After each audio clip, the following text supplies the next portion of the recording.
everyone, welcome to Garth's Garage, brought to you by Valvoline. And we thought we'd go to the racetrack, and one of the often talk about relationships is the driver-engineer relationship. So I thought no better person to interview than my actual engineer, Richard Hollway, known as Crusty or Patches up and down pit lane. So I figured I'll ask him a couple of questions to give you guys a bit of an insight into the driver-engineer relationship. So mate, it's often said that the driver-engineer relationship is a very close relationship, a lot like a marriage, because it goes through its very highs and lows. We love each other, we hate each other. From an engineer's point of view, when the car pulls into the garage and you open the door, what are you looking for from the driver when you want that feedback? I guess you're looking for just a guide on the balance to make lead to a change effectively. Yeah, so you're sort of trying to preempt. You're looking at the telemetry, you sort of probably make your own opinion up on how it's going off the data, and then line it up with what you've got to say, and then you sort of have a look at the level of the eyes and whatever else to see how bad it is. You know, is it a 1 out of 10 or a 9 out of 10 sort of thing. So yeah.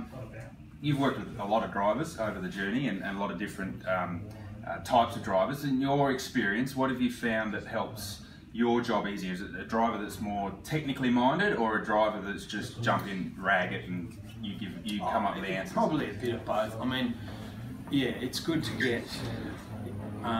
You want a guide on what the car's doing. If a guy comes in and says, "Oh, I don't know, mate, just don't," that's useless. You want, we've got way too much.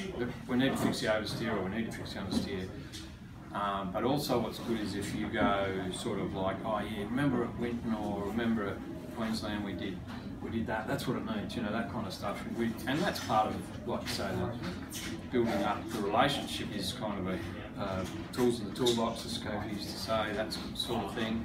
And you build up that kind of, I know what you want, you know what you want, we sort of work together and we have a bit of a history. And that's why quite often it takes, a few, to really get to gel properly, it's 6 months, full season really, to really go, right, we've done all the tracks, we know the things you like and the things you don't, and because you're all a little bit different idiosyncrasies, and you're very much pitch control sensitive, and everybody's just, Scapey was more sort of traction, and Lownsy's turn, you know what I mean, that they're all different, so yeah. It's good, he's already answered my next question, which was going to be, what do you look for when you start a new relationship with a driver? What's the thing you go through? You basically, just like you said, you just learn the driver a little bit. And then sort of, I guess, you're applying it back to what from previous history with that car. I mean, obviously last year was hard. We changed chassis, we changed tyre, we changed driver, so there's not a whole lot to lean on last year.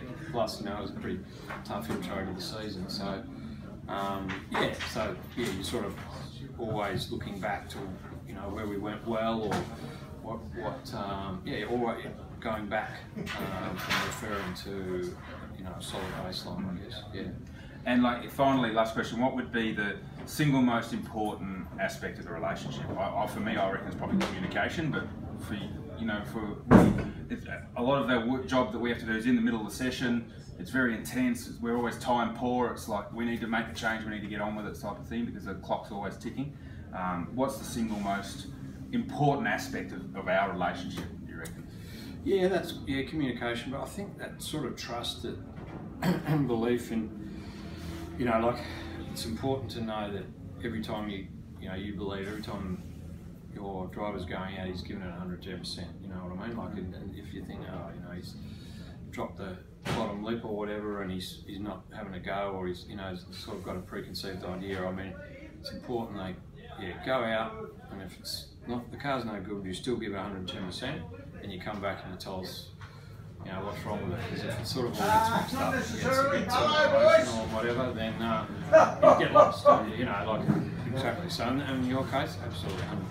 I guarantee every time you're going out there, believe that you've given it everything you've got. So that's super important for me. So, yeah. Cool. Cheers, mate. Thank you. Hope you enjoyed that. Just a quick snapshot of the driver-engineer relationship. Stay tuned to more Garth's Garage episodes brought to you by Valvoline.